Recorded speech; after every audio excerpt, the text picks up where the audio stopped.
आता असं आहे, की पक्षाचं नाव वेगळं, काम वेगळं करताय, पदाधिकारी आहे. तुम्हाला शोभतं का असं बोलणं? निवडणूक होऊन विधानसभेची 1 वर्ष झालेलं आहे. आता दुसऱ्या वर्षात पदार्पण 5 वर्ष या ठिकाणी मी आमदार म्हणून काम करत आहे आणि मागच्या गोष्टीला ऊत देण्यात काही अर्थ नाही आहे. कारण जी गोष्ट घडून गेली ती निवडणूक असते. निवडणुकीच्या काळामध्ये ज्या पद्धतीनं प्रत्येकाला आपापल्या पक्षाचं काम करावं लागते. तुम्ही कुठल्या पक्षात आहे आजपर्यंत?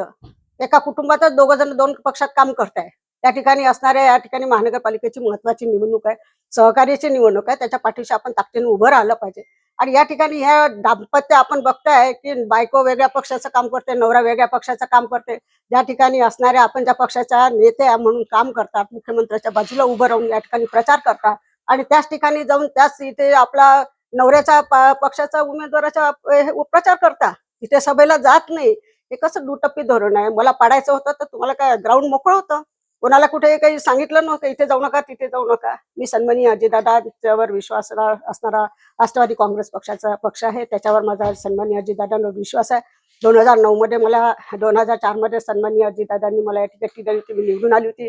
2019 मध्ये सन्माननीय अजितदादांनीच मला काँग्रेसमध्ये जायला लावलं होतं, काँग्रेस पक्षाच्या ह्याच्याने. आणि 2024 मध्ये सुद्धा सन्माननीय अजितदादांनी मला तिकीट दिली आणि मी निवडून आली. आता निवडणूक संपल्यावर आता महानगरपालिकेची निवडणूक आहे. तुम्ही त्या पद्धतीनं प्रचार करा ना. मला पाडायचं आणि उभं राहायचं. आता पाहू ना 2029 मध्ये काय होते ते.